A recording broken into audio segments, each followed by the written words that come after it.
Hello and welcome to Casual Leaves. This is a Spider Mites edition because we have a problem. So I figured out just on last Sunday that all my plants are having something on them, and I saw some things moving on them, and I then happened to find the webs, which are a telltale sign of spider mites. So I immediately got into looking about it, and I've been reading up a lot, and I've seen a lot of videos, and this is going to be mainly me regurgitating all the information I've seen across the internet on spider mites, and I just wanted to talk about it and what I'm doing with my plants. So I've got my cup of tea and I will talk about it, and I'll show what I've been doing and what are the new things I've been learning about it. So let's get into it.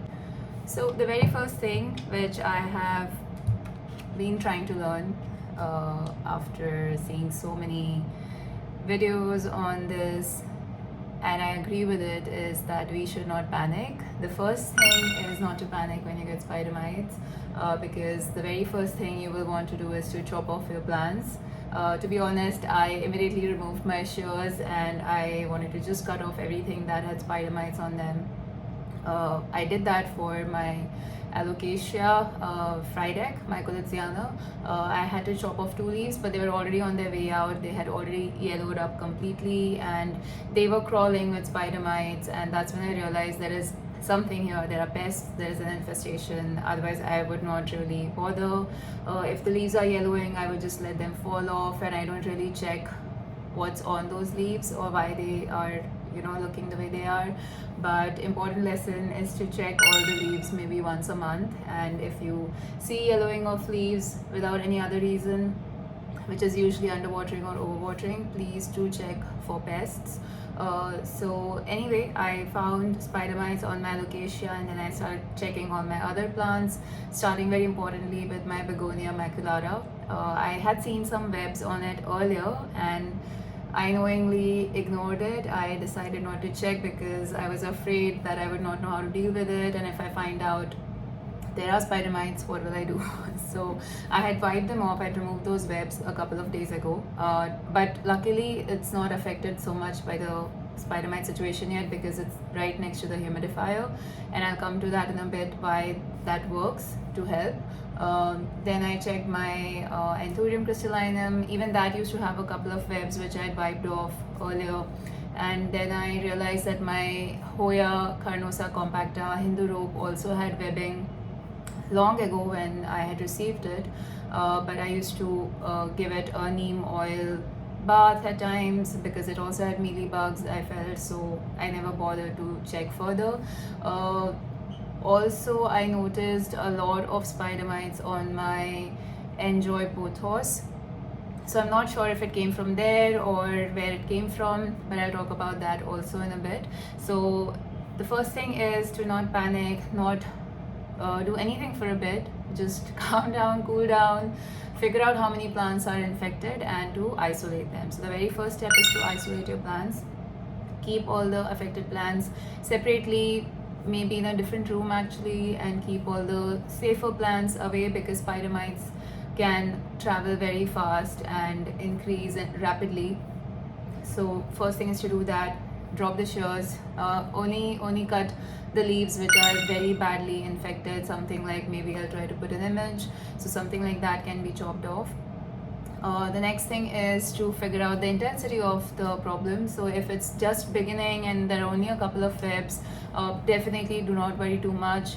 Just we come on to the solutions that I'm using, and everyone tries those, right? So those work very well. But if it's a very deeper problem, if it has already gone out of hand and the damage is done to majority of the leaves, you may want to discard the plant because it's only gonna spread more and it's gonna be a long journey before you can bring it back. But in case of some plants, yes, you can totally chop them off and just keep the basic stalk left, the stick left, and that will recuperate. There have been so many instances where so many people have completely chopped off their plants but they've come back fine. So that's that. The next thing is to figure out what kind of solutions you want to use, as in what kind of treatment solutions you want to use. There are of course some spider mite solutions available online, but I couldn't find any good ones, and I figured it's best to make your own. I think everyone makes their own solution usually, which is what I want to discuss, the recipe I'm trying, which seems to be working at least in the initial stages. Please know that it's a longish exercise. It will take about 4 to 5 treatments, which is once per week, so about 4 to 5 weeks. So it's a very long time, so do not expect that it can get treated in the same day, which is what I was trying for. I treated all my plants in 3 hours, 3.5 hours on a Sunday when I found this out, and I was exhausted and frustrated and so sad and upset and disappointed, and I thought if I do all my plants in one day and I give them a thorough wash with the solution, it will be fine. But that doesn't work. You have to let the eggs hatch, and there's this whole journey of spider mites from the time they are born to the time they get into their adulthood, and by the time there are more eggs hatching, and there are some 4 life stages of them, so it's a long process. By the time you discard the current ones, the other ones will hatch in a couple of days, and you need to spray the solution back again. So just keep a little schedule, maybe every one day in a week when you have the time. Just try to treat the plants on that day every week, and make a 3 to 4 or 4 to 5 week plan depending on how bad the problem is. But there is no point spraying the solution on the plants every day, because it will only damage the leaves, it will damage the growth, so we shouldn't smother the plant so much. So that's the other point I wanted to talk about. The next thing I want to talk about is how do we get onto the solutions, right? So the best thing is to first take the plant into the shower or a sink and just wash off with water, whatever you can. That's the very first thing. Try to use plain water. Make sure that the soil is already not too wet, because you'll end up overwatering the plant, in which case you can cover it with a plastic wrap and then wash off the leaves. Or if it's already pending for a watering, it's fine, the water can drip down. So first step is to wash it with water. Use your hands to remove all the spider mites and the dirt which is there. And now comes the second step, which is to create a solution which you need to spray on all the leaves and leave it like that, which is what I will be doing also. So what I have done is I have used some store-bought medical alcohol, the 70% alcohol that you get, which is basically a sanitizer solution I have. So I use 1/8 part of that. I used 1/8 part of a bit of hydrogen peroxide, which is already diluted 3%, and I use my liquid soap, which I use in my kitchen for my utensils. You just need to make sure that it's not a very harsh liquid soap, because that will damage the plants. So I tried to start with a very small amount of all of these 3 things, which is the alcohol, which is your liquid soap, and hydrogen peroxide, and I mixed it in a spray bottle with 8 times the parts of water. So 1/8 of all 3 things, and the remaining was water, and I started spraying all the plants with that. I think it works fine. You can always check and do a test on one of your leaves on one of the days, because if you have really expensive rare plants and they're delicate ones, you don't want to damage it, because it will get damaged. There will be some plants which will not react so well to what solution you may make at your end. So always do a test. I knew I have made a very diluted one, so I was so upset and frustrated, I went ahead and I anyway sprayed everything in one go. Luckily it didn't really bother my plants much. They are fine, they are actually fine. And I tried spraying them again in the evening, because I could see some webs coming again, but then I educated myself, and now I know that I shouldn't be doing that. I shouldn't go and check on them again and again, and I will directly do this on next Sunday, which is the next week for me. So that's the main thing. I would suggest you invest in a good automated kind of a spray bottle, because honestly my fingers just swell up using the normal spray bottle, and because it's a lot, every plant has a lot of leaves and it will take a lot of time for you to do this. So it's best to invest in one of those automatic sprays where you just pump in the air and the spray comes out on its own. So immediately get that, immediately get all these other ingredients and make your soap. spray the leaves with it. It's nothing to worry about. You have to clean the surfaces as well, the pots as well. You should spray the solution on top of the soil as well, because it will spread. It's everywhere. It will be on the windows, it will be on the shelves, on the place where you used to keep the plants, the cover pots, everything. So yes, it's a very big hectic exercise, but you must do it. There's no other way around it, because otherwise spider mites will rapidly increase and they will just completely destroy the plant. And of course, like, our plants are so important to us and they are so expensive, and we've been investing so much in them, our time and effort, and we love them, so we must do this. And I just want to say that just stay away from panicking. It's a time consuming process, but it can totally be dealt with.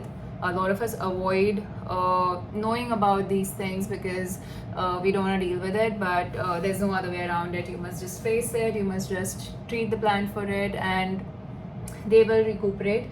I will do at some point an update on how the treatment was on my plants, and maybe next time we'll see how it goes and how we can avoid this situation in the future. For which mainly what I've read is that every once in a month we must clean the leaves, because spider mites like to stay in dust particles. They hide there and eventually they multiply. So if we clean our leaves once a month, we can very well avoid this. And the other thing I learned was that spider mites hibernate. So it's like, usually they are not supposed to be there in winters, but they are already on your leaves from fall, and then they're hibernating till winters, and they will come even that point in time. So there is just no escaping them. They can fly off from the wind, they can come on you from if you're coming from outside and they are on you, they will just come on the plants. So honestly, there's no way to completely avoid them, but just to keep your plants and the leaves clean, the place where you keep them clean, for which hydrogen peroxide I think is the best thing, with some soap where you can wipe the shelves with that and the cover pots with that.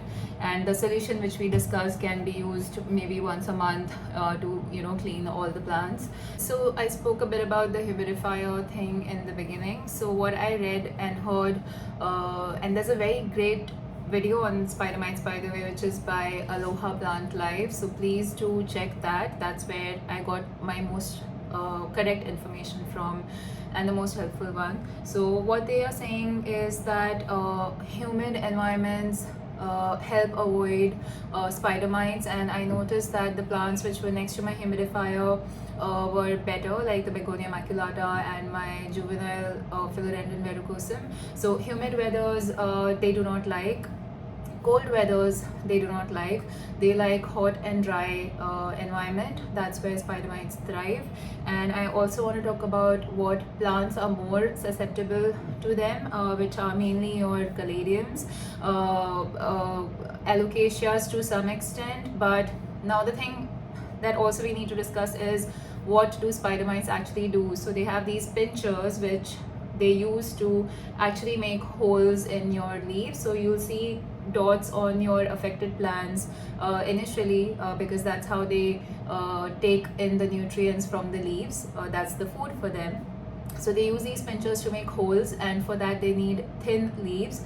So even on my alocasias or my anthuriums, for example, I could see some kind of those holes, but I think because the leaves are thick, they don't really thrive there much. But my caladium Hilo Beauty, on the other end, has the maximum amount of damage, because they are paper thin leaves. Caladiums have thin leaves, and they are the first ones to get affected the most, because it's so easy for the spider mites to make those holes in them and use their pinchers to take the nutrients from the leaves. So that is the other thing, that all your plants which have thin leaves, delicate leaves, those will be affected more. So it's best to keep a close eye on them.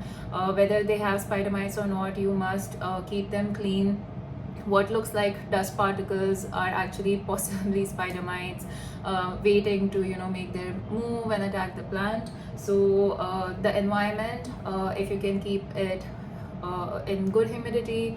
If there is an air conditioner ideally in the room or around it where it can keep the area a bit cool, that would be great. And just certain plants are more susceptible. The list is very long. There is no specific number of plants, but all your thin-leaved plants are more inviting for spider mites. So just a very quick summary of everything that I've discussed, because it may be a bit spread around here and there, but the very first thing is to not panic. The second thing is to figure out and isolate your most affected plants or the least affected plants, is keep them away from each other.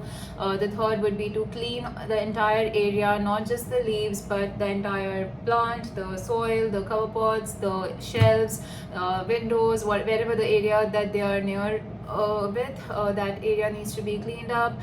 Invest in a good spray bottle. Avoid using the manual spray bottle. You will end up damaging your fingers and hands, and that happens. I've actually cut my fingers from the solution because it's a bit harsh for me on sensitive skin. Invest in the right products. What I mean is the raw materials. Make your own solution which suits your plants. They are usually available in very low prices, so just try to get that. Don't think about having to spend that amount because your plants are more expensive. And the next thing is to be educated about this problem, cleaning your leaves once a month. So yeah, that's about it.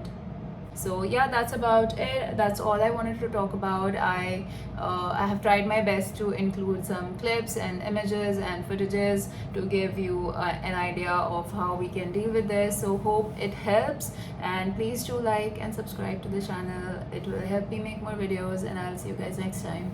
Bye. Okay, so there's been a situation, and that's why a lot of plants right now have been moved away.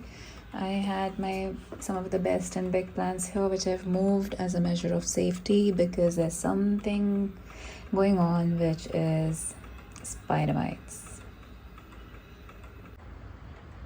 So just trying to show how it may start to look like. You see that little webbing at the end of the alocasia tip, the little web, that's a sign of a spider mite. This one is actually with the least amount of issues right now, but let me see if I can show you more. Okay, so this has the most amount that I can show right now. Oh god, look at that, it is so bad, all that white stuff. And there's a lot of webbing here, which you may not be able to see. There's a lot of webbing here, and oh god, it's just bad right now, guys. Like, look at that webbing. There's a lot of it. This is a bad situation. So what I'm doing is I've taken some 70% alcohol, the medical alcohol, which is basically nothing but a sanitizer solution. I've taken literally a teaspoon of it in the spray bottle because I'm just trying to make a very diluted version to test on my plants. So I think for now I'm gonna start with this. Next, I'm also adding 1 teaspoon of my liquid soap, which I use to wash my utensils. It's quite diluted already. The solution was already very diluted, and I've added just 1 teaspoon of that in here along with the alcohol solution. So that's the mixture. I'm gonna add some tepid water to it. They say you should add lukewarm tepid water onto this when spraying onto the plants. So I'm just keeping some tap water into the microwave, and I'm just gonna heat it up very little to create the solution. Now I'm just gonna start spraying everything or the solution onto the back of the leaves, the front of the leaves. It is very important to spray it on the back side where the petioles meet the leaf, and after that to use your hands to rub each and every leaf. You can try and use a soft brush like a makeup brush or some sponge or a cloth to do this, or you can just make sure that you are spraying intensely onto the leaves and just wash each and every one of them.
the entire shelf where I keep all my plants, the window areas, and I've sprayed the same solution, left it there for a bit, let it dry up, and then I've cleaned it back again, and I'm placing all the plants right back.